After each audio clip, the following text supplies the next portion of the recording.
Let me begin with a really warm welcome to this year's meeting. It's good to see a fair number of you online, so thank you so much for joining us.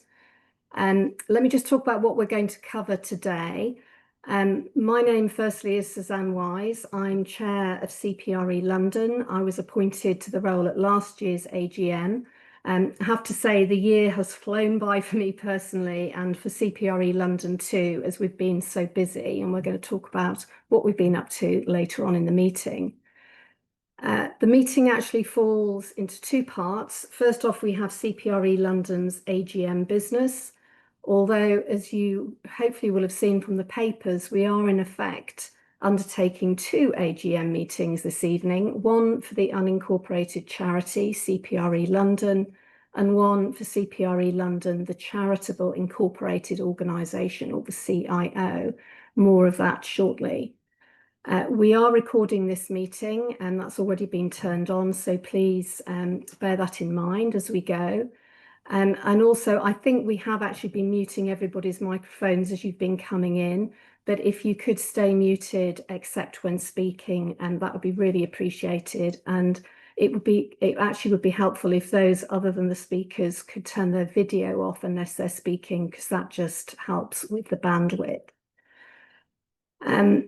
So you'll recall possibly that in 2022, the CPRE London charity agreed that it would become a charitable incorporated organisation, and we are actually still in that transition process.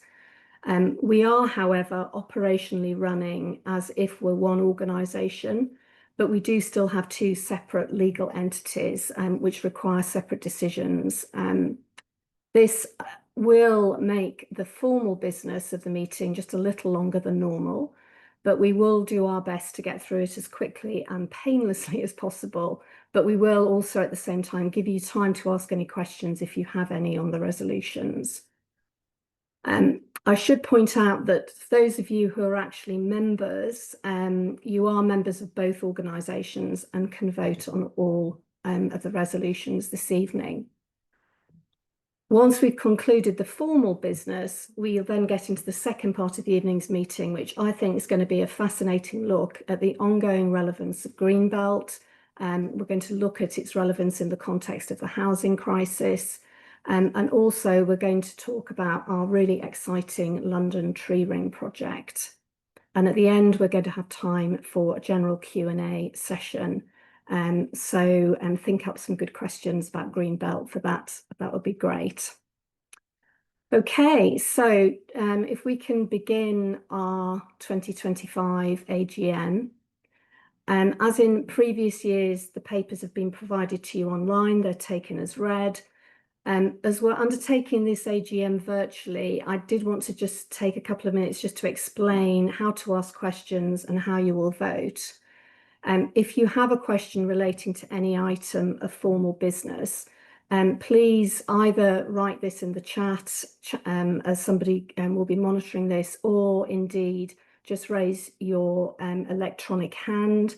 I'm sure you all know how to do that, and we're all becoming Zoom experts, but just to remind you, if you go to the bottom of your Zoom screen, you'll see a little heart with react. Click on that and that will enable you to raise your electronic hand. Voting online is a bit of a challenge. Our last AGM that was held online was actually in 2021 in COVID times, and in that meeting it was agreed that silence was taken as assent and agreement, and all transactions were resolutions were passed on that basis. And I'm going to adopt the same approach tonight, with the addition that if there is any dissent expressed on any resolution, we will then proceed to a vote by electronic show of hands. Because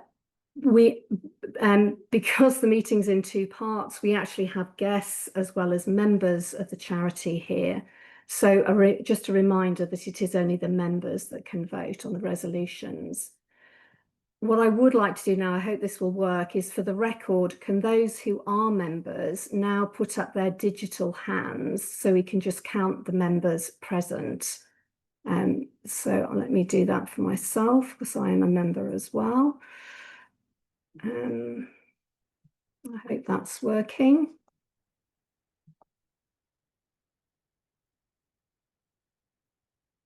Yeah, I'm seeing lots of hands up. Ian, have we got our quorum?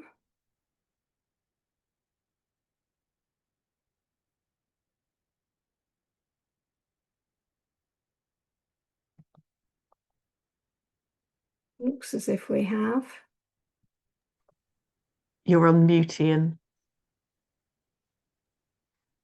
Thank you. We have 15 members. Okay, okay. So we've got a quorum, so I'll crack on as soon as I can. We've received no apologies. If you have any apologies that you're aware of, if you could add them to the chat, we'll record them in the minutes of the meeting. And I can also confirm that we've had no requests for proxy votes. We'll start with the minutes of last year's AGM, and at this point I'm going to hand over to Ian Ashman, who's our Honorary Secretary for that item. Ian, over to you. Thank you. The minutes were included with the papers that were on the website. They were a pretty straightforward record of the business that was undertaken on the 19th of May.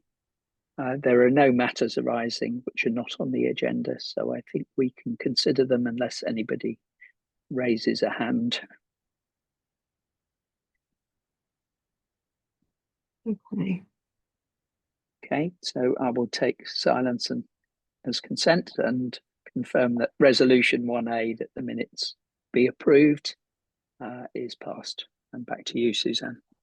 Okay, that's great. So we're now going to move on to the annual reports.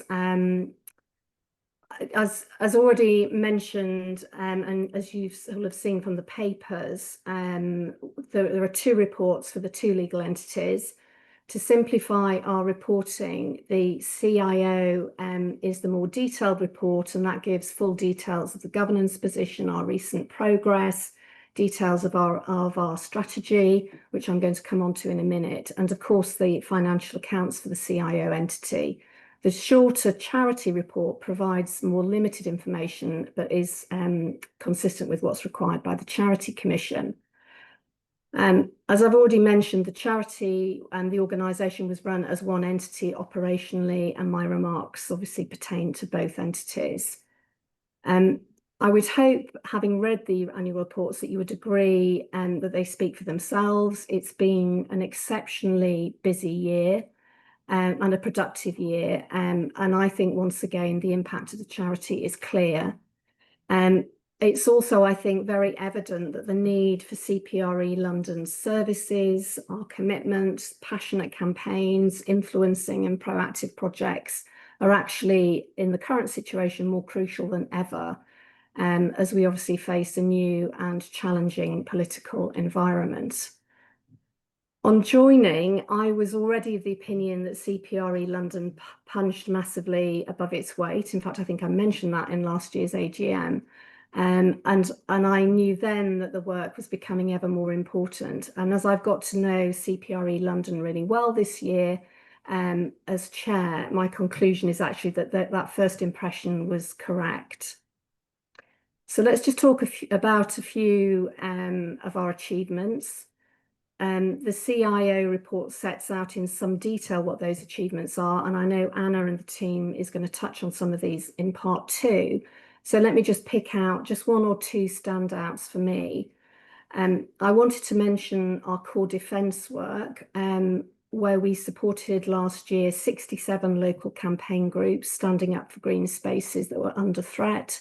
We had some key successes, particularly in relation to Worsen Farm, which is one of our 10 new park sites, which has been granted local nature reserve status, which is a great achievement. We published various, I think, hard-hitting reports which dispelled myths around building on Greenbelt. We held local authorities to account once again through the Healthy Streets Coalition, which we lead, and the publishing of our 5th Healthy Streets scorecard in July last year. And working through Go Parks, we're now supporting a network of over 500 Friends of Parks groups.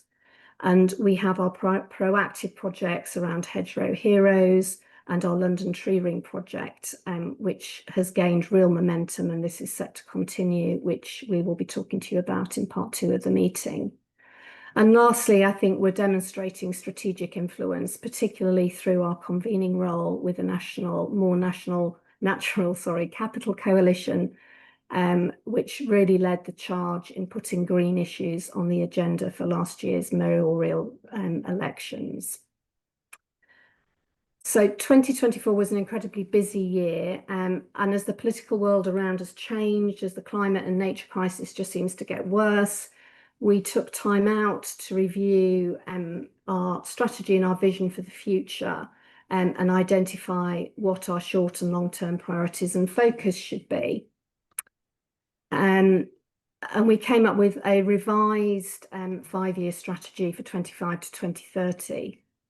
We took soundings from our supporters and our members, volunteers, staff and trustees in what was really a very collaborative effort. And we really valued hearing from you as members and our volunteers through surveys and participation in meetings.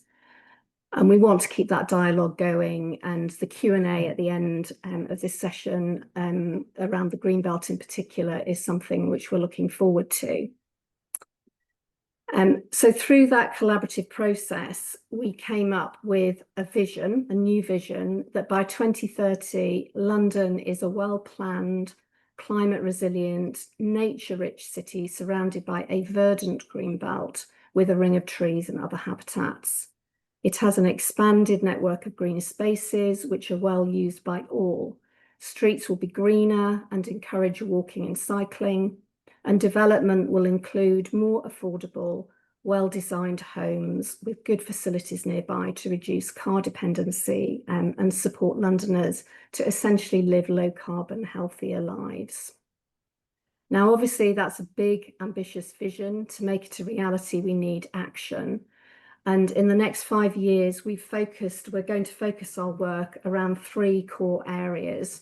Firstly, we're going to seek to continue our protection of London's green space and green belt and encourage sustainable development. We're going to be working to enhance London's green spaces and engage a really wide range of people to connect with nature to help us stand up for those green spaces and promote equal access to green space and enhanced well-being. To enable those goals to be achieved, we have 2 enablers. Firstly, we need to be engaging and influencing decision makers in relation to the London and borough plans. And we need, obviously, to build our capacity to deliver the strategy to better achieve our goals. And that includes raising more funds to support our work. We have 3 very specific focus areas for this year that Anna is going to cover later. We're going to share our new strategic plan and just a 1-page summary of it on our website after today. So that's a brief summary of progress and a look ahead. I just want to say that all of the achievements could not have been delivered without the hard work, commitment and passion of our staff, volunteers and trustees. To be honest, I've been throughout the year in awe of all their efforts and really cannot thank them enough. We continue to have a small team of part-time staff at CPRE London, although I'm pleased to say that with additional funding this year, we've been able to increase that from a part-time staff of 3 to 5 employees. And our wonderful volunteer base has grown to around 35 volunteers at any time who provide support across all areas of our charity, whether it's HR, finance, fundraising, planning, communication, office admin, you name it. The volunteers are there to support us and they do an amazing job. Our trustee board has gone through a period of quite a lot of change. And last year, our previous treasurer, Elena Kalishnikova, and our general trustees, Charlotte Ellis and Chris Falconer, all stepped down due to personal reasons. And I would like to thank them all for their contributions.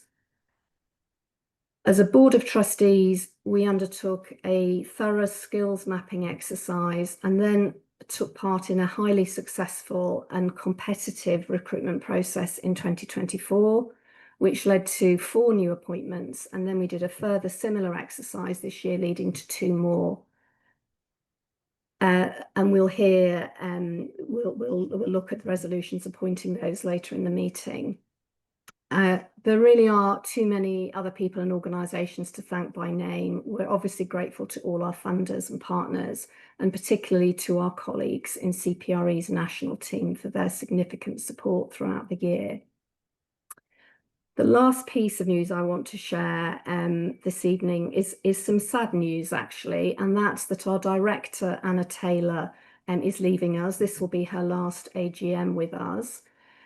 She actually leaves CPRE London on the 17th of June, having gifted herself, I think, a very well-earned career break. She is recharging her batteries with her family and doing some exciting travelling later this summer. Anna has been CPRE London's director for 3 years, and I've had the pleasure of working closely with her over the last 12 months. I know she has transformed CPRE London in her time with us. She has grown our funding, our staff, and our volunteers. And she spearheaded many of our proactive projects, and she is going to be much missed. However, I am pleased to say that following a very robust search and recruitment exercise, we believe, found a really worthy successor. And subject to references, we're virtually there. I will be able to announce a new executive leader of CPRE London very shortly. So look out for the news in our upcoming newsletters.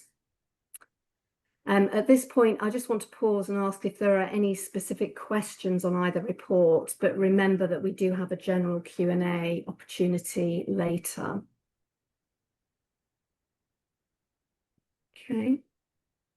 Okay, so taking the silence as good news.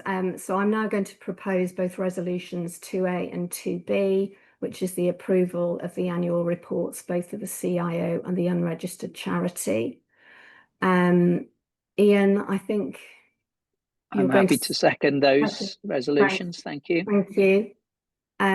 So unless there is any disagreement, can't see, and it's very difficult to see on the slides, but please shout if there is.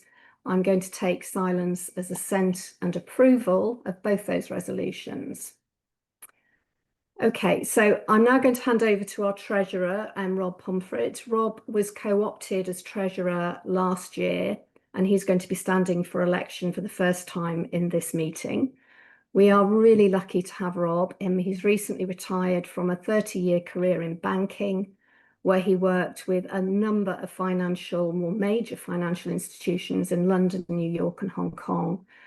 He's got huge accounting and financial background, and he's also active in supporting another climate action charity as well. So with that introduction, Rob, over to you for the accounts.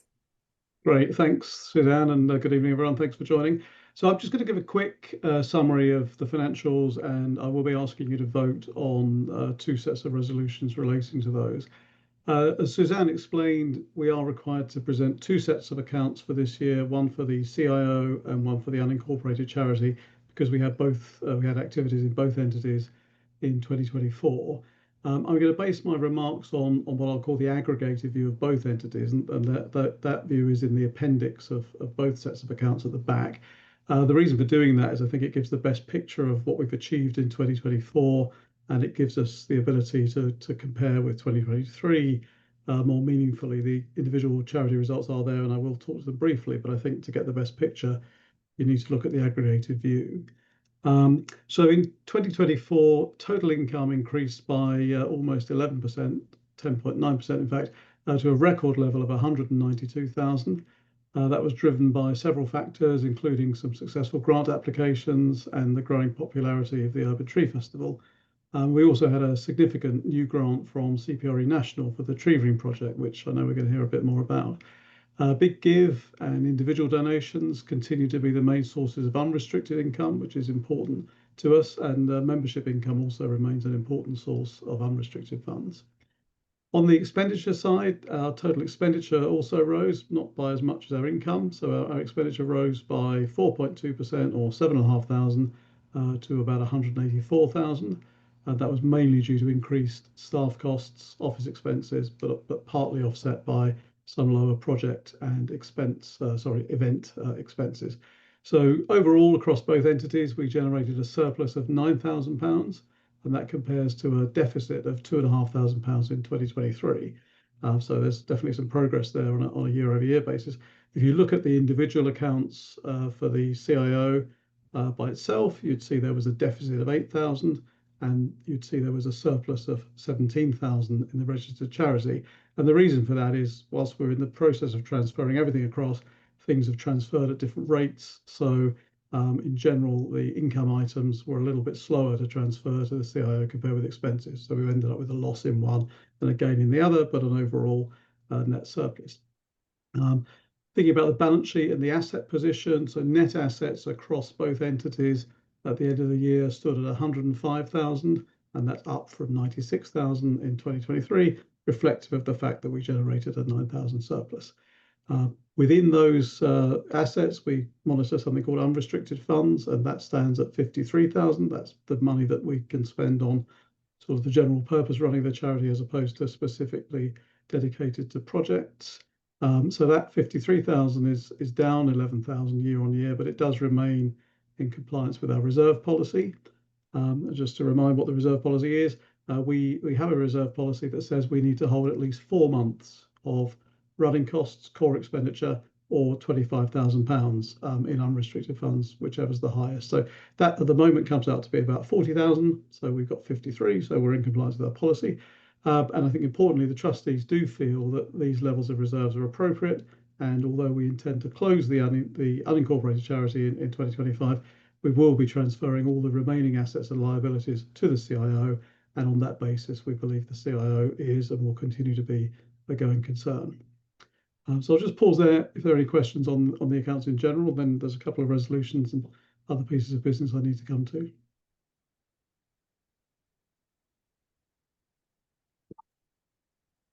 Okay, I'll carry on then. So there are two resolutions relating to the accounts, which are on the screen. They're Resolution 3A and Resolution 3B, and that's in effect that this AGM approves the report I've just given you, and the annual accounts for both the CIO and the unincorporated charity. And I think I need a seconder for those motions. Yeah, and I'm happy to second that, Rob, obviously. Thank you, Suzanne. So I think on the same basis as Suzanne approached it, please shout if you have any objections, otherwise we'll take them as approved. Okay. And then the other item I need to speak about briefly is the appointment of our independent examiner. We need to appoint an independent examiner for both the CIO and the unincorporated charity for 2025. Our recommendation is that we reappoint Judith Brookfield, who's our current independent reviewer. She's been our reviewer for the last 8 years, and the trustees are of the view that it'll be better to have continuity with Judith during the transition period. So we propose reappointing her, and therefore I would also like you to vote on the two resolutions on the screen, 4A and 4B, that we reappoint Judith Brookfield as the examiner for both the CIO and the charity. So again, on that basis, could I have a seconder? Yes, I'm happy to second those as well. Thank you, Suzanne. If anyone has any questions or comments on that, please shout. Otherwise, again, we'll take those as being approved.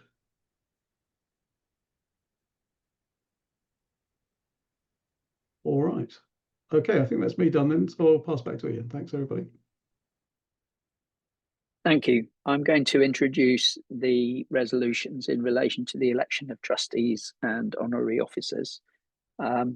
As is a running theme through the evening, we have two sets of appointments, one relating to the appointments of the CIO and the other, the appointments for the charity. Suzanne indicated earlier the recruitment process and set out in your pack is detailed information about each of the candidates who is standing. We've had no independent candidates come forward, so those do not need to be considered. So I'd just like, first of all, to introduce the resolution 5A.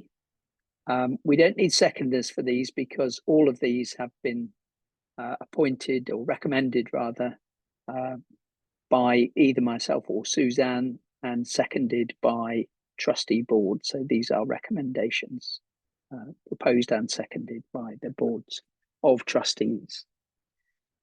So resolution 5A, first of all, honorary officers, you can see the names on the screen, and general trustees, again, you can see the names on the screen there, including the newly standing members.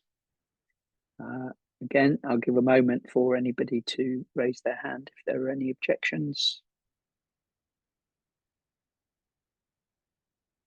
Okay, I shall take silence as consent, and we'll move on to the appointments for the unincorporated charity.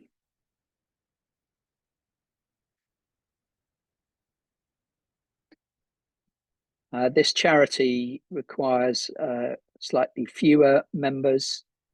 So the resolution, as you can see, is that the honorary officers are the same, but there's a slightly smaller number of trustees in line with the maximum number that is required for the unincorporated charity.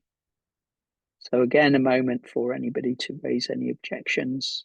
Otherwise, we'll take silence as unanimous consent to these appointments. Okay, thank you for those. So on to the resolutions relating to the closure of the unincorporated charity. The background's been thoroughly rehearsed. As part of the transition, what we need to do now is to move forward to completely close down the unincorporated charity, and as Rob said, transfer the assets and liabilities to the CIO. I would emphasize we're not closing the charity. That continues under the operation of the CIO. This is merely the closure of one of the two legal entities. So are there any questions in respect of this item? Is there anybody who wishes to raise any objections? Otherwise, I shall take silence as consent to these two resolutions. And I'm happy to second as well. Great, great. So any objections? Okay, Suzanne, thank you for seconding those, and I'll pass back to you. Okay, so thank you, Ian and Rob. I know you'll be pleased to know that that does conclude our formal business, but it does remain for me to ask whether any of the members present wish to raise any other business or ask any other question on the formal business of today. It's very weird sitting here waiting for somebody to speak, but I'll take silence that everything's absolutely fine and that you want to get on to part 2 of the meeting. Yeah, I mean, I think what I would say is, you know, we want to be responsive and accessible to all our members. And if anyone has any questions at any time, even if you don't feel able to raise them in this sort of forum, then please don't hesitate to contact us via email at our office at cprelondon.org.uk address. It's on the website. Mark, I think you have a question. Yes, thank you. Mark Sullivan, I'm West Midlands Regional Chairman, and thank you very much for inviting me. I actually got a question about the relationship of London CPRE to the South East Regional Group of CPRE, as it now is. I've asked Tim Murphy about this, and I thought he might be here today, but he may be sailing somewhere. And the question is, are you now part of the reorganised South East Regional Group, which of course is not part of the Constitution anymore?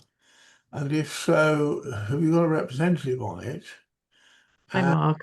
I'm happy to answer that.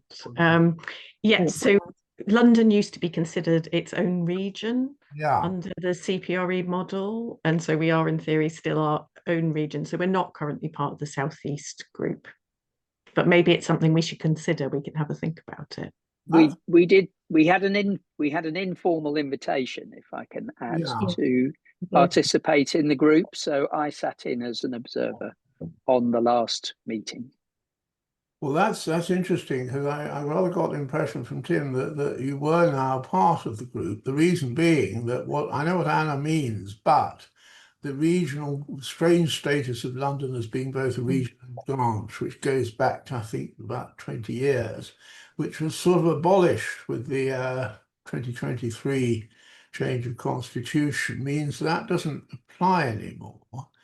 And there was never a very good basis for London being separate. We've got possibly Son of Serplan coming along, if you believe Catriona Riddell. I haven't heard from her talking about it recently. CPRE at one time, for a short time, did actually try a Serplan area, which would have included Hertfordshire and Essex as well. But leaving them aside, the Chris Berry's here, I see, I do puzzle a bit about why London isn't actually part of the regional group, what you call the South East Regional Group, even though it's now a group organising itself.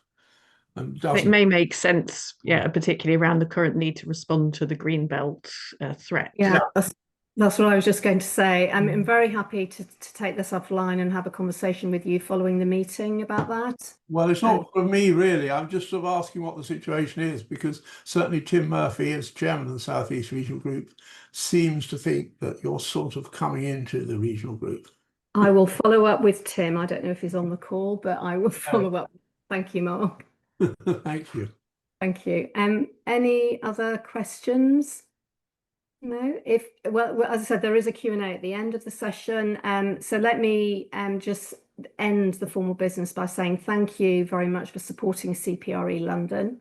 Thank you for attending the formal AGM and for your patience as we go through all the formalities. It really is very much appreciated. We are going to evaluate the effectiveness of this online format, but I think probably we'll return to an in-person event next year. And also, all being well and good, the transition from unincorporated to the CIO will have absolutely finished this year, and there will be one AGM to look forward to next year. And the date we are proposing for next year's AGM is Thursday, the 21st of May, 2026. So please put that in your diaries. So that concludes the formal business and our AGMs, and I'm now handing over to Anna. Anna Taylor, CPRE London's director. You've already heard her dulcet tones in response to that question, and the team, and they're going to open the second part of our event, which, as I said, focuses on Greenbelt and tree ring. Over to you, Anna. Thank you, Suzanne. So January 2025 started with the announcement of the London Greenbelt Review from the Mayor. And the Mayor has historically been a Greenbelt supporter, but he recently has stated that in the face of the housing crisis, some land is going to be released and work is afoot to identify grey belt sites in London's Greenbelt. So none of us here disputes the reality of the housing crisis. It's likely you know somebody who's personally affected. Access to decent, affordable home is something that everybody clearly needs. But what we do dispute is the diagnosis that building on the Greenbelt's the answer, and that there aren't any other much more effective options for making homes affordable. It's now vitally important that we work to influence both the London plan and the upcoming Greenbelt Review to ensure any loss of Greenbelt is kept to an absolute minimum. And in the context of the climate and the nature crises, it's also really important that the positive role that Greenbelt plays in these is asserted and strengthened. This has led us to identify the following 3 focus areas for the year. Can we go to the next slide? Is that possible, Ian? Or sorry, John, who's sharing the slides? If not, I'll just talk you through. It's the next one after that, John. So the first one is helping those who don't feel strongly about protecting Greenbelt, including decision makers, to help them to understand its environmental importance in 2025. In response to the external context, we need to much more clearly communicate its importance for containing carbon-hungry, car-dependent urban sprawl, as a location for local food growing, and as an opportunity for habitat creation, as well, of course, as protecting existing green sites, which are already storing carbon and supporting nature. We also need to raise awareness of what development that facilitates low carbon lifestyles looks like. People living near shops, services, and jobs. So number 2 is highlighting the need to address the housing affordability crisis with measures that would be much more effective than building on Greenbelt. There's a need to raise awareness of the planning permission already granted for over 300,000 homes which are not yet built in London. Planning permission needs to be given on a use it or lose it basis. There's also a massive need to raise awareness of the urgent need for measures such as protecting the existing social housing stock by ending right to buy, building or requiring new homes for social rent, which will ultimately be an income generator, the need for tax and incentives to curb the massive growth in empty homes, and the need for measures better protecting those in the private sector from poor quality housing and spiralling rents. Thirdly, there's a need to grow the environmental and social benefits of Greenbelt, including by advocating for woodland and other habitat creation, nature-friendly farming, and other open space uses meeting local needs. Greenbelt of any type can help curb urban sprawl and drive the regeneration of our cities, but some of the open land could and should do more for people and planet. We want to step up our London Tree Ring and 10 new parks work to help drive this forwards. We have multiple work streams, but we'll be trying to align these as far as possible around these 3 focus areas in 2025. Other things will be kept smaller or in development. Our head of campaigns, Alice Roberts, will present on the first 2 thrust areas, and our new London Tree Ring director will present on the 3rd, giving you insight into our work on these over the last year and plans going forwards. At the end, there are going to be opportunities to raise your hand and ask questions or make comments and suggestions. And in the meantime, you're also welcome to note down your thoughts in the chat. So with no further ado, over to you, Alice.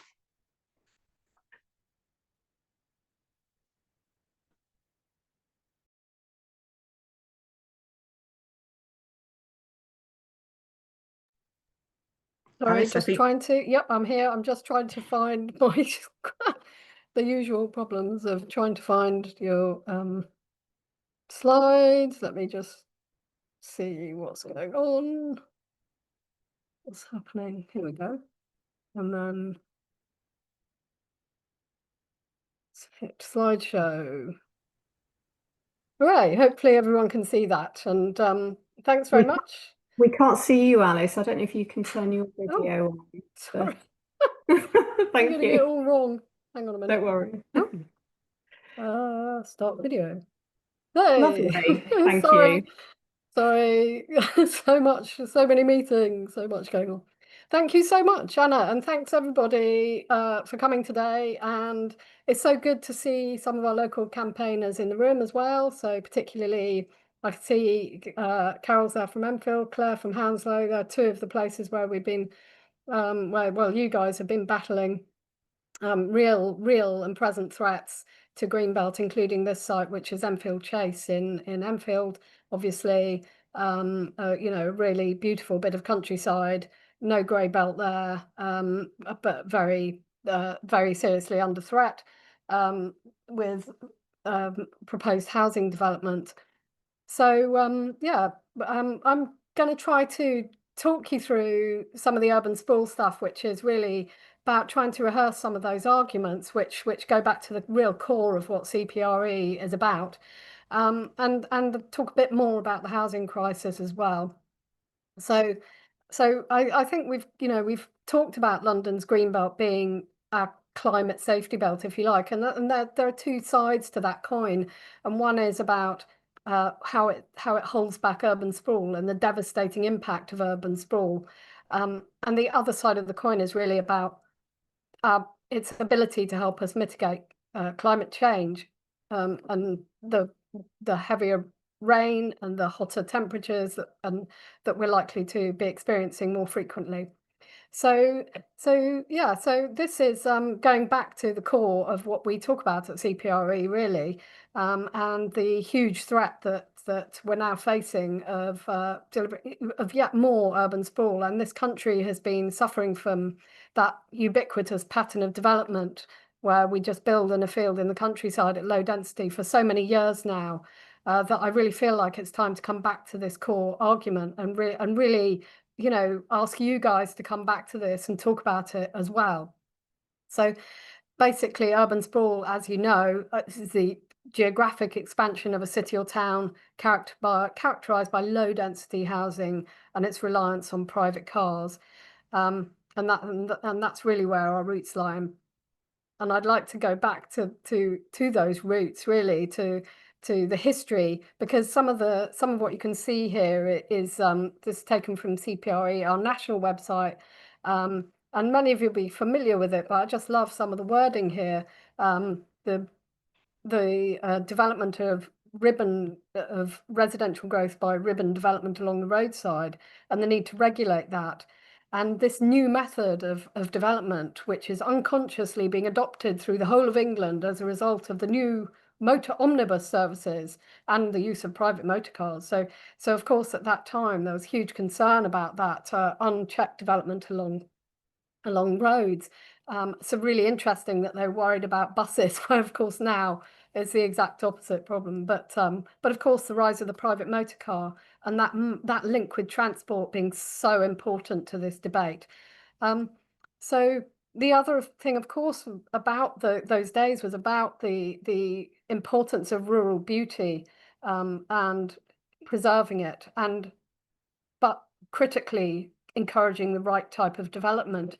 And I love the wording that they used at the time, which is that this that the ribbon development, the low density development, is the most extravagant method of housing to provide sewage, light, water, and police. So that was what they were pointing to even back then, was how low density is what we would now call high carbon.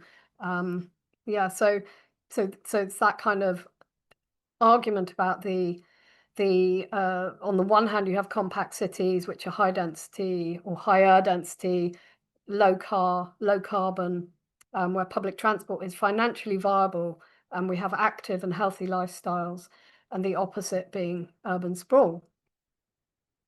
So the challenges of this pattern of development, I mean, it can't be emphasized how long this has been going on, and I just want to kind of rehearse that. And this is not an example from London, but this is what we will face if we start to lose London's green belt. This is actually Chelmsford, and this is now developed. And I think it just goes to it just shows you very precisely what we're losing. That was taken from a satellite view picture on Google Maps, where the old satellite was there, but the new road pattern was there. And this is the kind of development which, of course, looks absolutely wonderful, but of course we're looking at 2 cars per household minimum, and probably no bus services. The point to be made is that Chelmsford is not a huge town. It should be easy to navigate by walking, cycling, or by bus. And indeed, there's a great deal of space within the town centre, which is not well used, is characterised by surface car parks, for example. And I just wanted to bring your attention to the great Parkulator tool, which if you just Google Parkulator, you can find out how many homes could be built at what they call London density in any area in the world. In fact, they also give you Paris and Barcelona density, but essentially all you need to know is that what they say is London density is in fact 100 dwellings per hectare, which is actually not a great deal more than a terrace street. So it's not particularly high density, actually.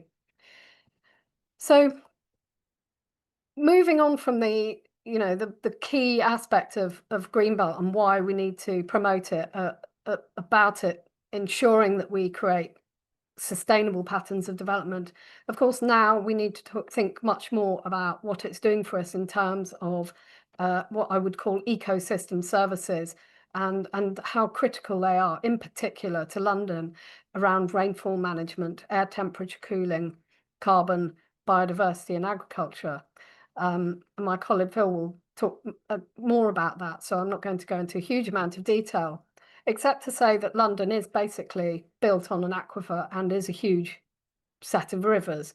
And if we do not take account of the need to plant trees upstream, to make sure that water is managed upstream, and that we don't continue to pave more and more and more and enable further runoff into rivers, that we are going to be underwater in London very soon. So we need our, I mean, the amount of wetlands that Thames Water has said we need is absolutely gigantic. And those are going to need to be both within London and on the edge of London. So there is also obviously a need for critical biodiversity habitat. And we know that there are sites all over the Greenbelt which are being set aside, bought up by land bankers, taken out of use, and which could be, actually used for habitat creation, or for agriculture and the other things that we need these sites for, and that it is an absolute worst case scenario that we use them to build on, basically. So this is a great example as well. So I'm taking the example of sites which are absolutely directly under threat on the edge of Enfield, and you can see how important that is. You've got a park there, Trent Park, but also you've got the agricultural land close to the city, some of which, of course, has already been taken out of use and is doing nothing, land banked, waiting for, of course, probably to change hands some more. And I think that this we need to ensure is safeguarded into the future for agriculture or anything other than housing. And I think that safeguarding argument is one we want to bring to the London Plan consultation, which we're kind of leading the input to at the moment, alongside our colleagues at Just Space and at Friends of the Earth in London. So that's kind of where the importance of Greenbelt. But of course, the challenge that we're facing is about the very direct threat arising from this narrative that to solve the housing crisis we have to build on the Greenbelt, and this is also in the context of a very desperate situation for millions of Londoners, which Anna has mentioned. But I just want to talk a little bit more about why building on Greenbelt can't solve the housing crisis, and why we really need you guys to talk about this too. So the absolute basis of the housing crisis in London is to do with the fact that we have lost social housing. So if you look at the darker green line, a greeny blue line on the that is going downwards, that is your social rented housing. And if you look at the private rented sector, that's the light blue line. It goes up over time and eventually they cross. And it is that loss of social housing which is at the root of London's housing crisis. And without addressing that head on, we will still be in the same place in 5 or 10 years. In fact, things will get worse. It is social housing that we need. It is not just the building of housing. So we're facing a housing affordability emergency. 1 in 20 children in temporary accommodation. Councils are spending £114 million a month putting people in temporary accommodation. The narrative that we hear from politicians reduces this crisis to one of house building. So we're not building enough homes. So we have a leap from the very, very real and serious housing emergency to we're not building enough homes. But we need to increase supply to bring house prices down is another thing we hear often. But what we're saying is, really, does this narrative stand up to any scrutiny at all? So we've been doing a huge amount of work recently to try to bring this, to the attention of the press and as many people as we can. London's population, of course, in a 10-year period, 2013 to 2023, was growth of 6%. Number of dwellings was a growth of 11%, but the average house price grew by 65%. And the Office for Budget Responsibility has recently, as March, just said that even if all of the houses that this government wants to build are built, that will bring house prices down by just 0.8 to 0.9%. So we challenge the idea that just building houses is what will solve the housing crisis in London and beyond. We also challenge the idea that we're not building. We are building. We're building 38,000 a year. We challenge the idea that the planning system is somehow to blame. We've got a pipeline of 300,000 potential new homes in London, and we've got that's a supply of at least 8 to 10 years. And of course, local plans are boroughs are allocating even more than that in local plans. And yet we're given a target of 88,000 a year, a completely unrealistic target, which nobody knows, nobody believes can be met. And yet, and so we really have to challenge and ask why we're being given that target, if it is not to force the release of Greenbelt for developers. So yeah, the planning system, again, a couple of stats there on how the planning system is doing what it's meant to do, delivering up permissions, over 57,000 new for new homes, permissions for new homes each year in London. And of course, we challenge this idea that we need to release Greenbelt, or that somehow releasing Greenbelt is going to be helpful in any way. In fact, despite the fact that we have enough land to accommodate the new homes that we need, we know that talking about Greenbelt release is counterproductive because it fuels speculation. So land prices rise further and land is taken out of use, it's land banked, and we just end up with higher land prices. And we know, of course, that when Greenbelt developments do happen, they are very rarely affordable, and they are car dependent. So it's a lose-lose-lose scenario. Green sites are lost or land banked, land prices rise. We build a high carbon, low density, car dependent development, and affordability and the housing crisis worsens as real issues are ignored. So what we really feel that we need is a 20-year housing strategy, which tackles distribution and tenure. Anna has mentioned some of the ideas. We're not a housing charity. We don't campaign on housing issues, but we are saying that, that we have to think about what will actually work and make sure that people understand that the building on Greenbelt is not the answer. And that is not least partly for the Greenbelt, but mostly for those people who are currently housed in temporary accommodation and facing extremely high costs just to put a roof over their heads. So that's it. That's me. And hopefully, Phil, now we'll end with a more happy note on how we can, really make the most of the Greenbelt. So yeah, thanks everybody. And I'll hand over to Phil now.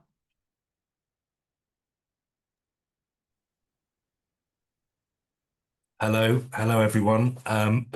Thank you so much, Alice. It was a really interesting presentation there. It was great, and again, I think a lot of the content that I'm going to talk about regarding the tree ring is really going to complement that. We're gonna start off with a short film, which is a little bit of kind of background about the tree ring. We've got a couple of video clips that I'm going to be showing this evening. Hopefully, the technology will be working in our favour. If for any reason you don't manage to hear the sound or there are any problems, we will be able to share the link to the clips afterwards. So we ask you to kind of please bear with us, and we're very happy to share those links so that you can maybe watch them again in your own time. So I think we're gonna start off with a little bit of background on the tree ring, and then I'm going to do a bit more of a proper introduction later on. So if you just bear with me, I'm just going to share my screen with you.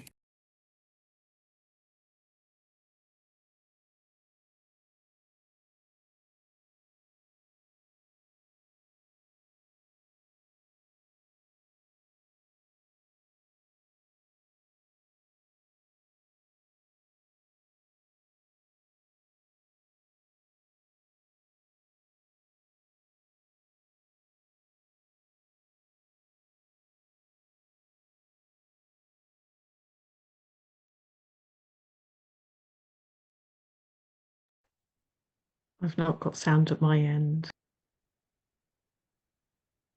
No, I can't hear either, sorry.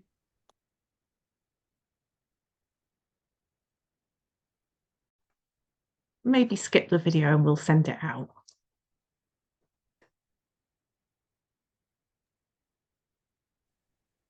So annoying, it worked perfectly in rehearsal 20 minutes ago. So sorry.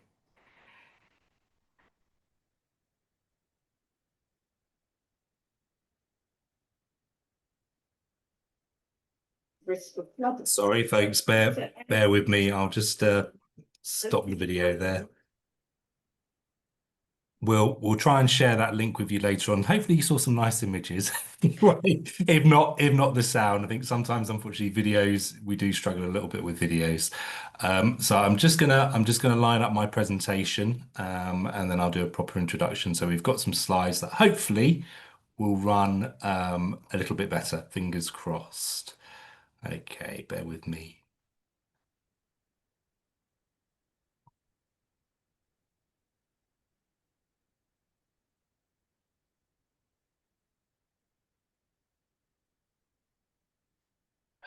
How's that? Can everyone see the slides okay? All good. Wonderful. Well, firstly, I just wanted to say it's my pleasure to kind of be here today speaking to you. And I think for many of you, this will be your first time kind of meeting me. I'm really grateful to be given the opportunity to actually come in and join the team at CPRE London as the director of the London Tree Ring Initiative. I've been really fortunate that I've actually come in and there's been some fantastic groundwork that's been delivered by Anna and the great team at CPRE London. So I'm in a really fortunate position that I've got a great starting point to build from kind of going forward with the London Tree Ring project. So again, the presentation that I'm going to give you today, it's kind of looking at growing the ecological and recreational benefits of the Greenbelt, but we've got a particular slant kind of thinking about how that applies to the London Tree Ring Initiative, particularly. But obviously the key focus of the project is around protecting the Greenbelt for all going forward and looking how we can actually improve the connectivity of the Greenbelt into the capital itself. So another key part of the London Tree Ring project is looking at those routes into the centre of London, how we can actually improve those, make them greener, make them more climate resilient, and just improve the community within London overall. Okay.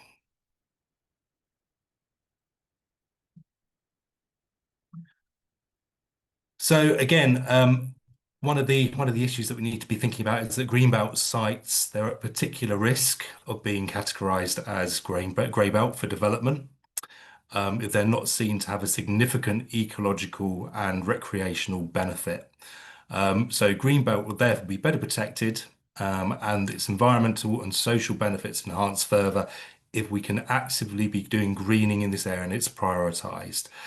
So I think one of the key things here is really about how we can actually record, monitor, and share all of that improvement work that's going on. So it's all, it's all very well actually delivering improvements on the ground, but I think the important thing is actually how can we track those improvements and share them and publicize them. And I think that's going to be a really, really big part of the project going forward with the London Tree Ring. So again, active enhancement of the Greenbelt. It will deliver over a range of different vital ecosystem services.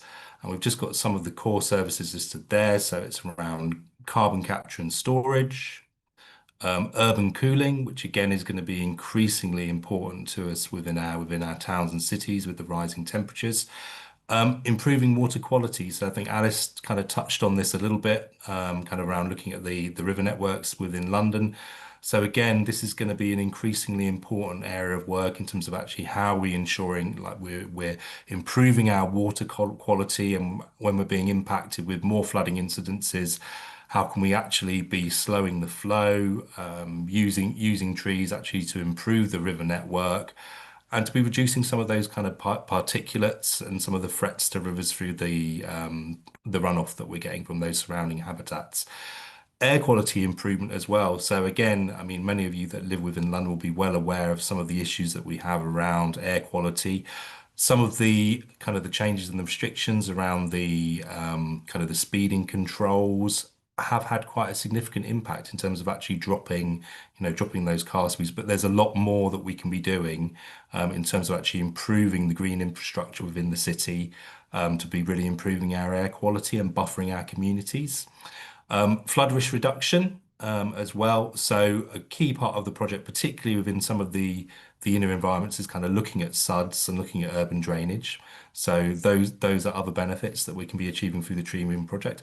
And then providing locally grown wood and food as well. So again, thinking of how we can actually be thinking about enterprise from the way that we utilize the land. And again, many of the farming community are kind of thinking about diversifying kind of the way that they run their farms. And there's a great amount of opportunity there around some new systems that people could be thinking about that I'm going to talk about later on.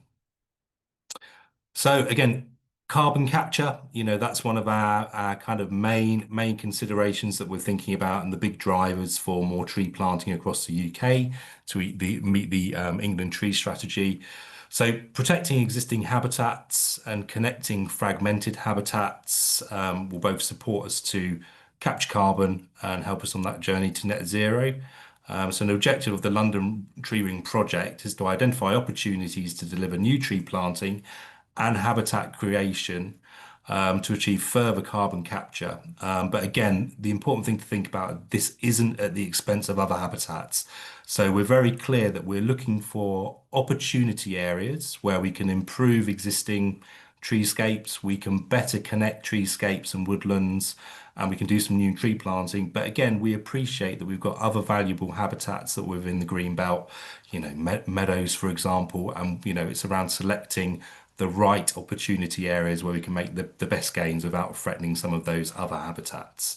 And again, it's thinking about the right type of tree planting as well. So, it might not be that woodland is appropriate everywhere, and we might be much better working within the farmed landscape to be thinking about actually connective hedgerow, possibly thinking about agroforestry systems and those sorts of tree planting opportunities. Oh, so shading and cooling. Again, another really important ecosystem service. So as we're all being impacted by these warming temperatures, I'm sure a lot of you have, really found that respite that can be gained from, being within the shade of maturing trees. So again, it's going to become increasingly more important with the rising temperatures, that we're creating more shade for our communities, around our communities, within our communities, and it's actually being designed in.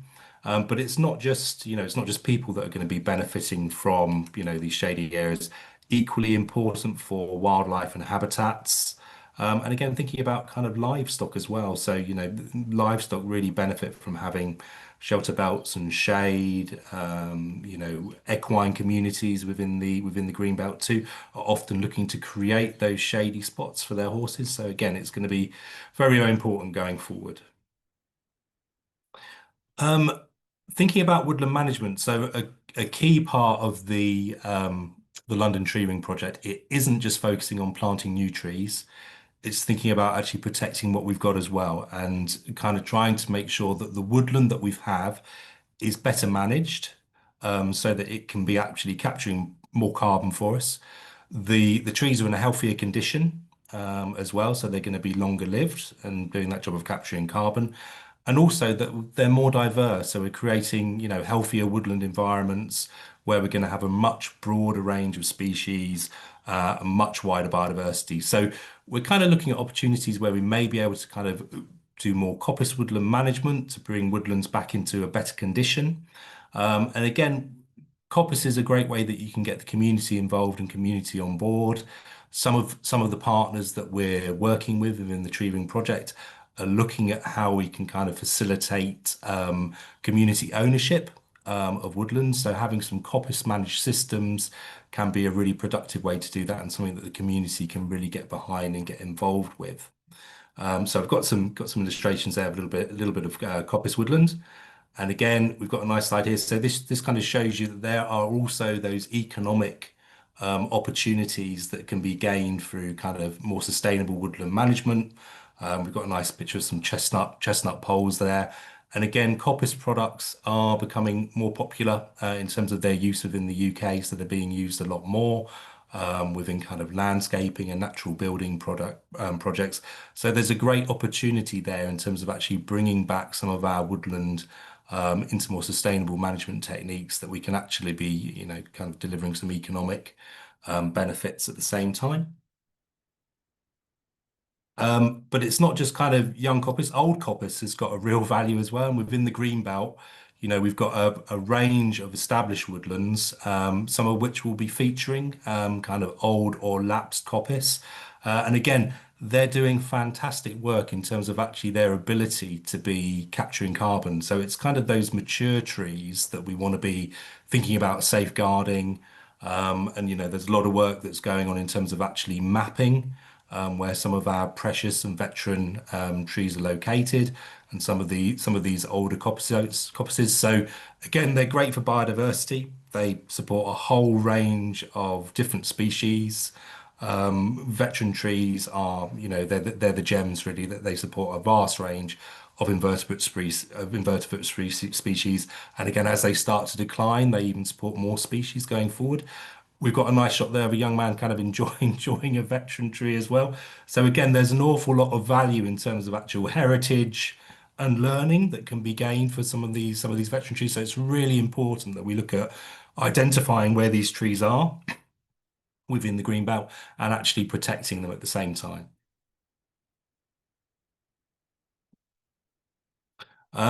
And then as well as the trees, you've got all of the other associated species. So, you know, greenbelt woodland, you know, it's not just about the trees, it's about all the other flora and fauna. It's about the birds, it's about the fungi, it's about the lichen, it's about the mosses. So again, by actively mapping where we've got these really, you know, these really interesting and really important habitats, it's a great way that we can highlight, you know, their need for protection and identify these really, really special areas. So I think a big part of our work over the coming year is actually getting the local community across London involved in getting out there and actually mapping and recording where we've got these really, really valuable habitats that we want to make sure that we're protecting. And again, creating a buffer through those, you know, those new planting, those extensions of habitat, creating that buffer to give them a little bit more protection and extending the range of the species as well. So I think, you know, the fundamentals, it's all about having bigger, better, and more joined up. And I think that's the fundamental concept within the tree ring, you know, the tree ring project. It's about trying to join up that ring around London of all of these habitats and providing a really vital stepping stone for some of the wildlife species. I spoke a little bit earlier about agroforestry systems. So again, I think there's really good opportunities within the Greenbelt to be looking at how we can work with farmers who might be looking to diversify their income streams and at the same time improve the quality of their land. So again, I think there's a real growth in popularity of agroforestry within the UK. And again, it's kind of farmers are looking at where they've got maybe opportunities to do silvopastoral agroforestry, where they can involve, you know, their livestock within some of those forest areas, or silvo-arable, where they can be putting within some of the margins of their arable crops. But again, I think this could be a great way that we can get some of the farming communities within the Greenbelt on board, and some of those local authorities that have got tenant farmers as well. There's some great opportunities there for income diversification. Let's move on.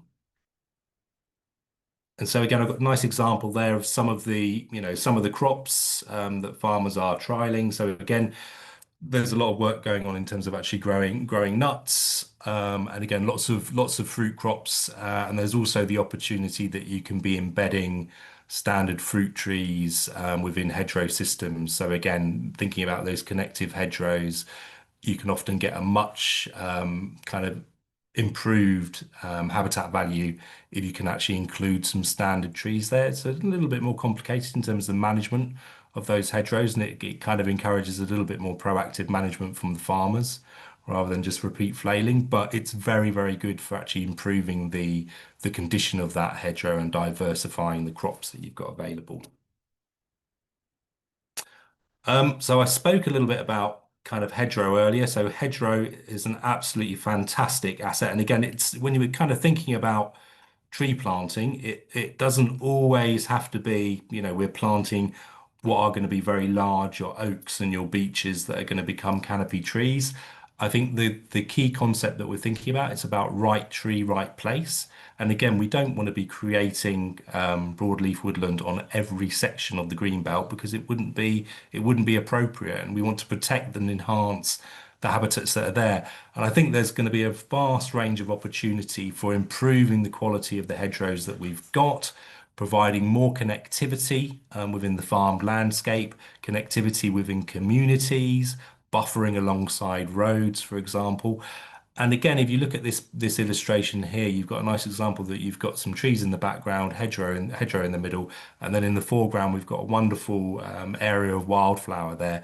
And again, you'll often get some really interesting plant communities that are going to be on those hedgerow edges. So I think the key part of the tree ring project is around actually we want to be creating a mosaic of habitats and using the creation of new tree planting to really extend to some of those other more interesting and more diverse habitats as well. So again, nice example of some UK orchids. So often you'll find, orchids kind of flourishing within those hedgerow edges. So I think, these are some of the things that we want to be thinking about. This is what we want to be capturing as a bit of a result of the tree ring project in terms of where we can be actually encouraging those species to flourish and extending their range. So kind of thinking a little bit more about people now. And again, it's around how can we kind of enhance the green belt to the benefit for people as well as wildlife. So kind of thinking about recreational areas. So they're great opportunities within sports pitches and playing grounds for doing some planting on the edge. So creating some shelter belts, some wind protection, and again, some shade for people that are using those spaces. I must admit, I haven't used a particularly good example here with the conifer belt. So I think we normally try and think about maybe having a little bit more diversity and kind of a range of tree species, so you've got a little bit more resilience there. But again, it gives an example of thinking, you've got very big playing fields and you've got great opportunities there to connect those to the surrounding landscape rather than having them, very, very open and very, very exposed. Again, thinking about kind of all the health and well-being benefits that come with, better connected and greener habitats within the green belt. So again, really, really, really important. People having that opportunity to have, good access to good quality green space on their doorsteps. And there's a wealth of research demonstrating health and well-being benefits from access to the natural world and good quality open space and being better connected, having better access to non-fragmented kind of green space really, really does benefit your health and well-being. So again, that's another fundamental part of the project. Within the green belt, lots of opportunities for natural play. So it doesn't all have to be solid habitat. And again, it's a great way to get the local community kind of appreciating their natural environment and their open spaces more. So again, we're working with a number of partners within the tree ring project, the Woodland Trust and Forestry Commission, who have got a wealth of experience in this area. So it'd be really exciting to see if we can actually get some new really interesting natural play spaces kind of secured, which again will become real assets for the local community. Another nice example of a bit of a woodland engagement space. And again, kind of using woodlands for leisure and recreation. So we've got a nice example of a nice mature tree here with family enjoying it. So again, it's an urgently needed as part of our response to the climate and nature crisis and to contribute to a better, greener and healthier future for everyone living in and visiting the city.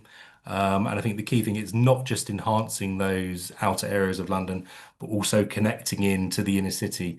And something that we want to be thinking about is really kind of around those linear connecting routes. So we've got some great opportunities with the rail network and the road networks to actually greening alongside those networks, and connecting the green belt into the inner city.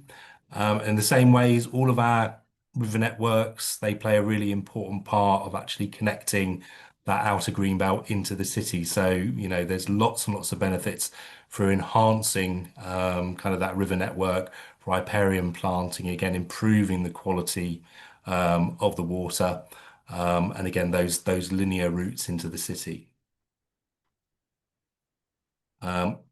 Shading, again, I've got a nice little shot there, just a little bit more information on your, you know, the benefits of trees for shading.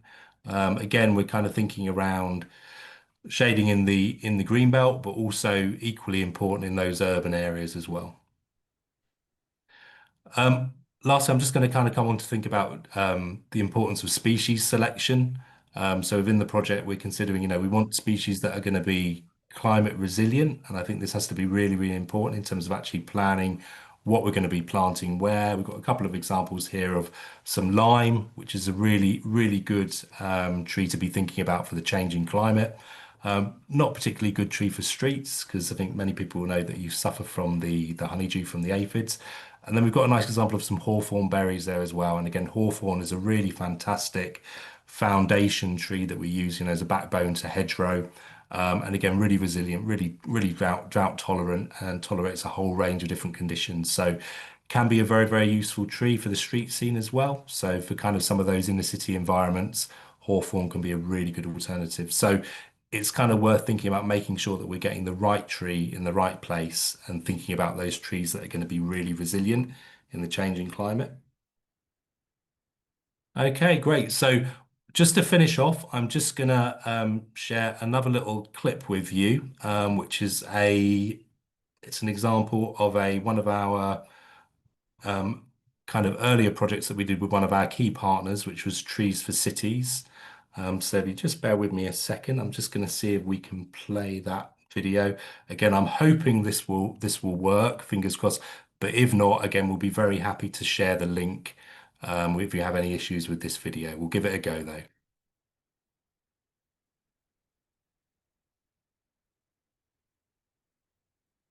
We're here today in Haynot Recreation Ground in East London, in the London Borough of Redbridge.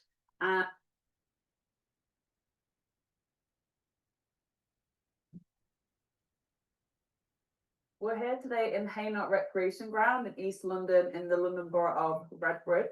And Trees for Cities are hosting a tree planting day, and we're joined by hundreds of volunteers here who are helping us plant about 3,500 trees in just a few hours. And these trees are going to bring a whole range of environmental benefits like cleaner air, and they're going to help store carbon. Plus, they're going to boost people's mental and physical health when they get to enjoy these trees in years to come. What's really special about this project is that it's part of a wider initiative to drive woodland creation around the capital of London, aiming to increase nature connectivity. A group of organisations, including Trees for Cities, are supporting nature in London and working towards a vision of a green tree ring, which will act like an M25 for London. Planting a tree has been really fun because you just get out of your house, like no electronics for the day, and just planting some freshness, having like all the wind get into your skin, breathe fresh air. It's really nice.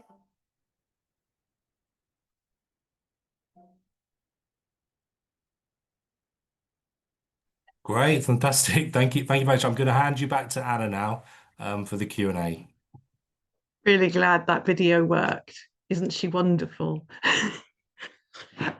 So thank you so much, Alice and Phil, for those really excellent presentations. I do believe action in all these three thrust areas is critical if we're going to secure the most positive possible outcomes from the Green Belt Review.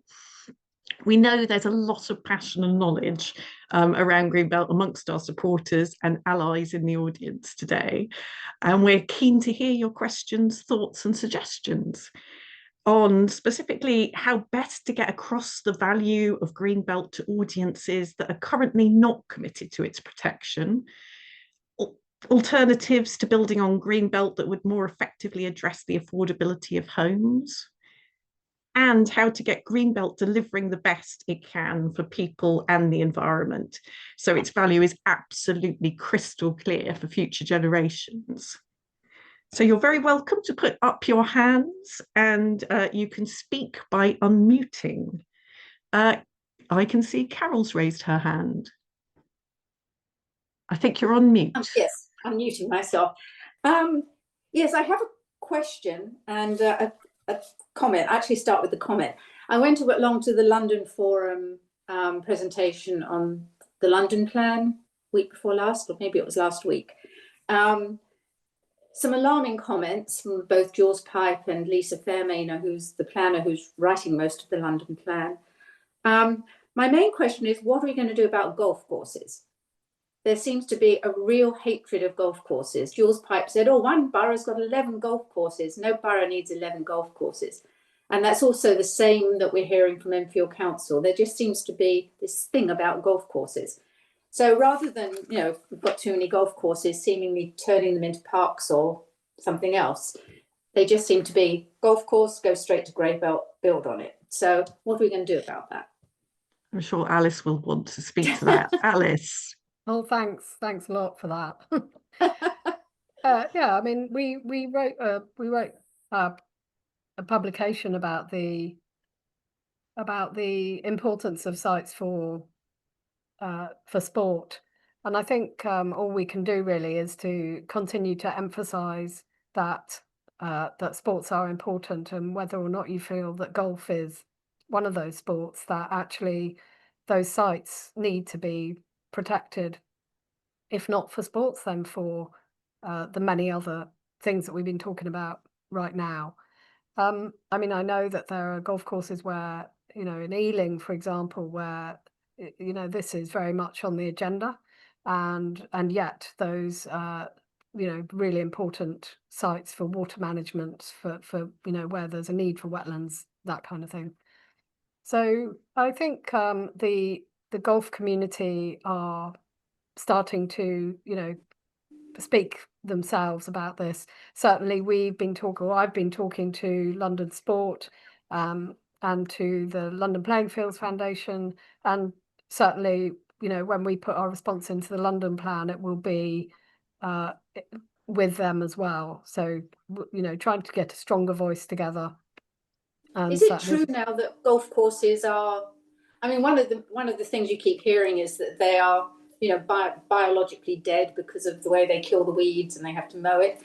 I have talked to a couple of golf course managers here, and they say that stopped years ago, that they actually do maintain them in an environmentally correct way. And I think we need to get that out there somehow. That's a really good point. Yeah, maybe we should just, like, among the many myths, just start to talk about that too. Yeah, no, I completely agree. We should, let's do it. Yep. And just one comment. One comment from the London Forum. I was very alarmed to hear Lisa Fairmainer say that it's going to be non-sequential with regard to brownfield and greenbelt building.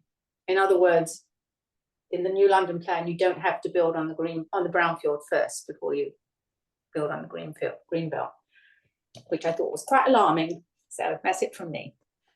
I'm not sure that would meet MPPF policy, so we would need to challenge that at examination stage, and certainly when we submit to our response to the this consultation. Just to say, we will go to 7:45 to make sure everybody has enough time to ask questions. Phil, you had a point. Yeah, I was just really going to provide an extra comment on the golf courses. So, I mean, just interestingly, before my arrival with CPRE, I was involved with the administration of grants for tree planting, and I did get quite a lot of applications nationally from the managers of golf courses. So there's quite a few organisations that are looking to positively enhance their clubs and their courses for wildlife and biodiversity. So I think there are organisations that are switched on or becoming more switched on, and I think there's a real opportunity there actually work with partners to enhance those sites and provide some better connectivity. So I think there is definitely interest there. So we have a question in the chat, which is, have we been in touch with the Canal and River Trust? Particularly around, we have indeed, particularly around the potential for them to take on new sites. Part of the approach to the London Tree Ring is a lot of it is encouraging land managers to make the changes themselves and persuading them of the merits of that. But also we're looking at the possibility of encouraging supporting communities through crowdfunding to raise money to buy sites. And we have match funding via Common, who are doing it in partnership with Esme Fairburn. They've had successful work in Wales and they would like to try it out in London. And then potentially, though, you need then people to look after those sites long term. You can sort of build the capacity of the communities, but there's also the potential to hand them over to other groups like the Canal and River Trust. But we're interested in working with them in other ways as well. Nigel? I think you're on mute, Nigel.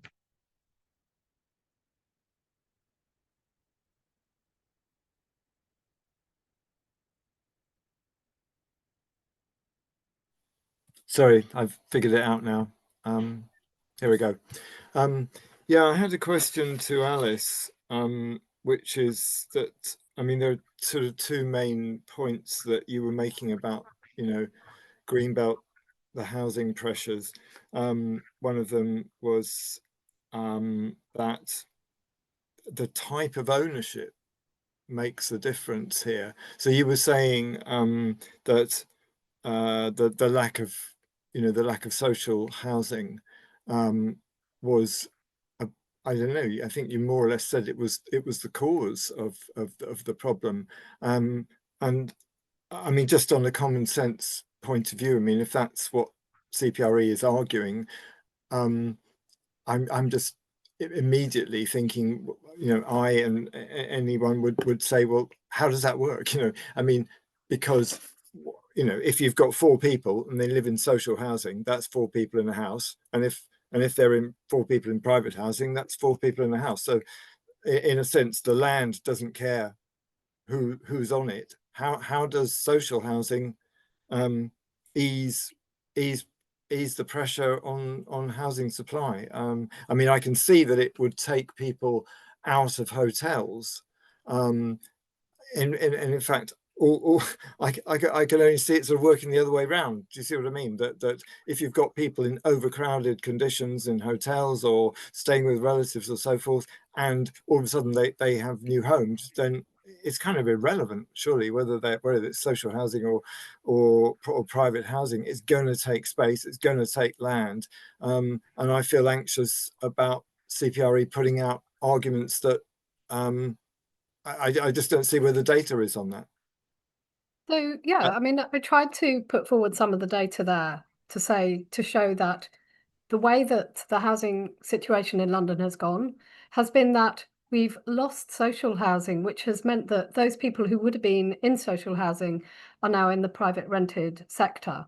At the same time, people who might have been able to move on to home ownership are also in the private rented sector. So what we're having is a kind of squeeze in the private rented sector, which means that that's become much more expensive. But at the same time, we have had the pressure of low interest rates and various other demand side pressures, which have meant that house prices have risen. So it's a much, much more complex situation than supply side. So it's about tenure and distribution. So that is, are you renting or are you buying? And it's about the cost of that. So fundamentally, it's about the cost of that. So if you have social housing, then you're not in the private rented sector. At the same time, if house prices are constantly going up and up and up, and if that is regarded as a good thing, then more and more people are forced out of being able to buy. And so you're ending up with essentially more people who are able to buying more of those houses. So ownership is kind of concentrated in a those who can afford it, with a bigger section of people who have mortgages, but those mortgages are very much more expensive. So they are feeling the pressure as well, even though they have very little money in their pocket. So that's the kind of fundamentals. But yeah, I think there's increasing agreement now across the housing sector that the loss of social housing in London is what is causing the emergency, which is the fact that people literally can't afford to put a roof over their head. So I really hope that explains things. And I think, fundamentally what we're trying to say is that this is not just about the number of houses. You have to think about supply and demand, but also tenure and distribution.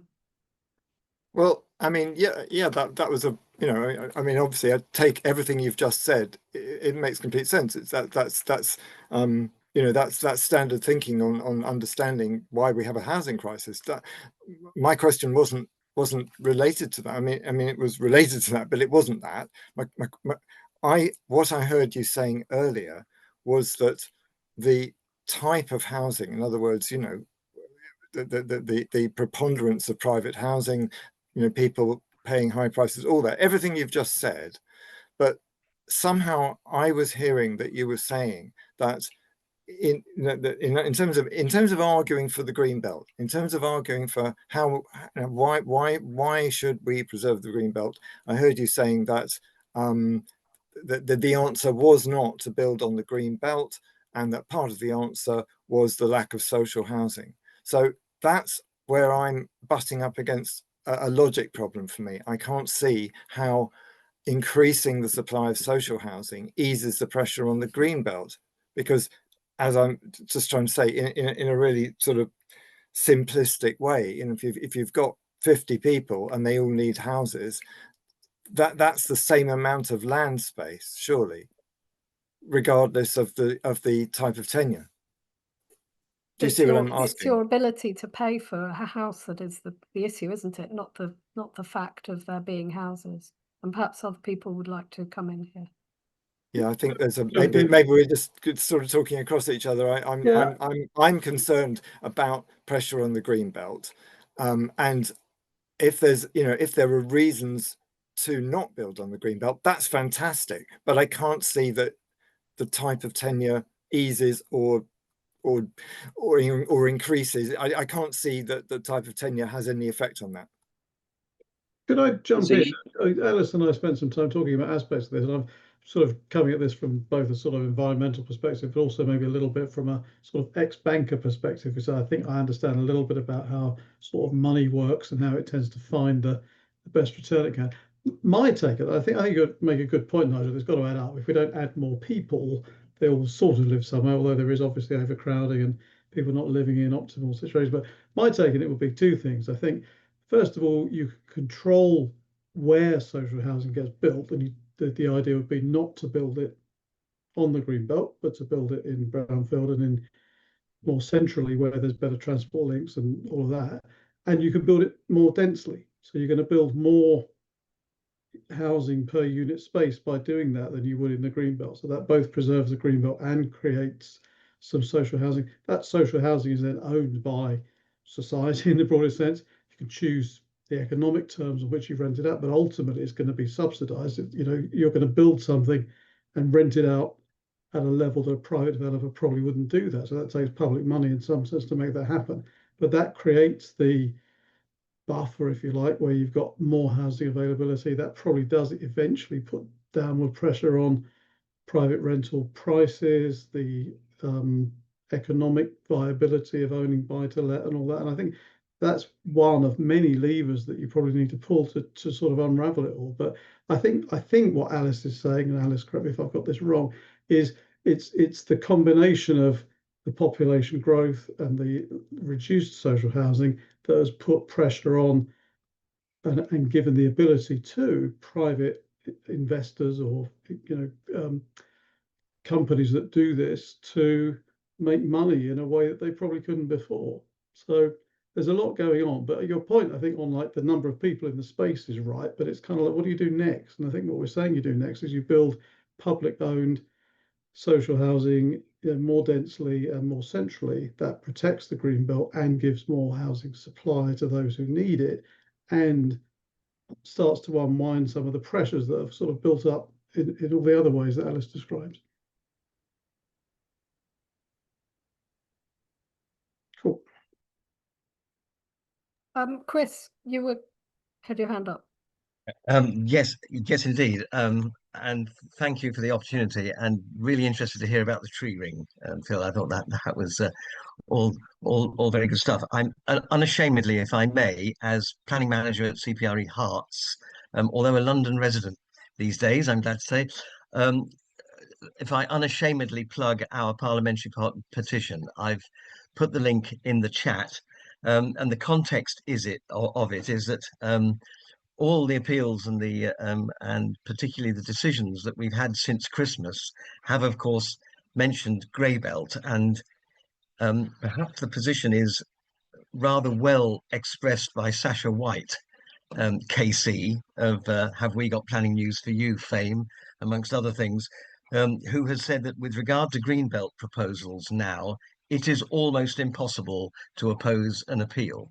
That was actually a quote that he said publicly, as somebody, of course, who supports the development industry big time.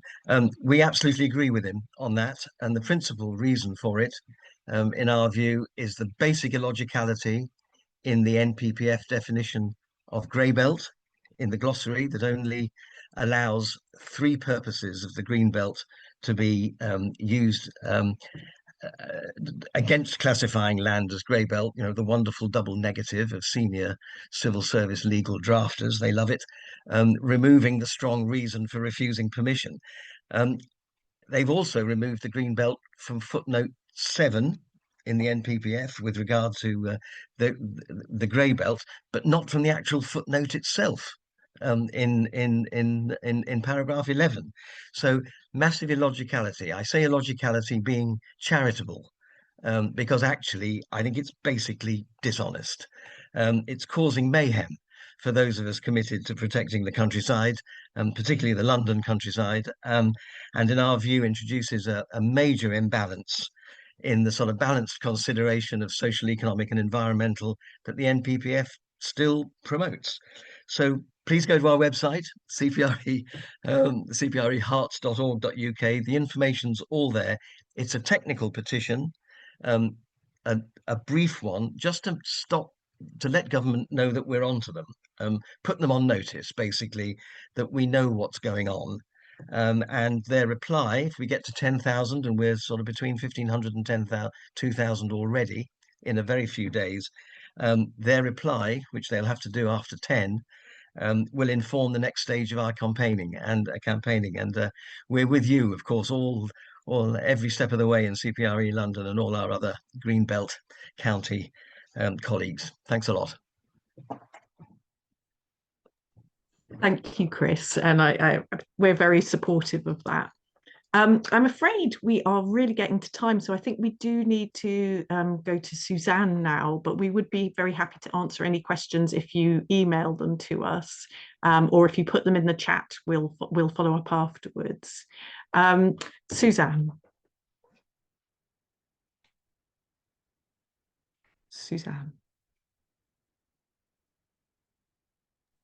Hello, can you hear me? Yeah. Thank you. Yeah. So, well, first I just want to say thank you, Anna, Alice and Phil, for some really great, I think, inspiring and informative presentations.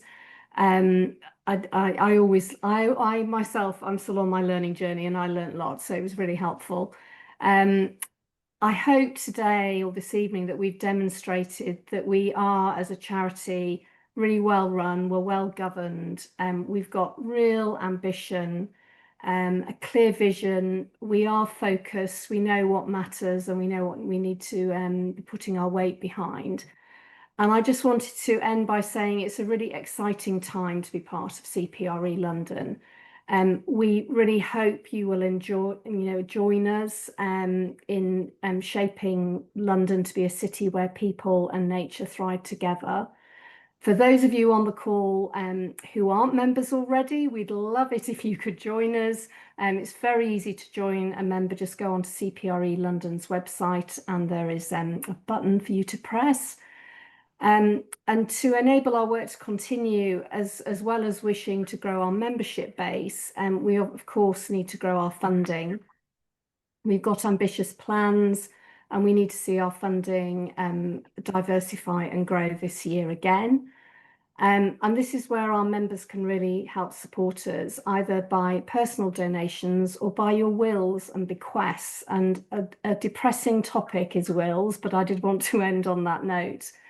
I just really wanted to share that I've personally been on a real journey regarding charitable giving over the last few years. I think the need that we see all around us is so extreme, whether it's wealth inequality or the climate and nature crisis that we've been talking about. They're so acute that I personally have significantly increased my charitable giving.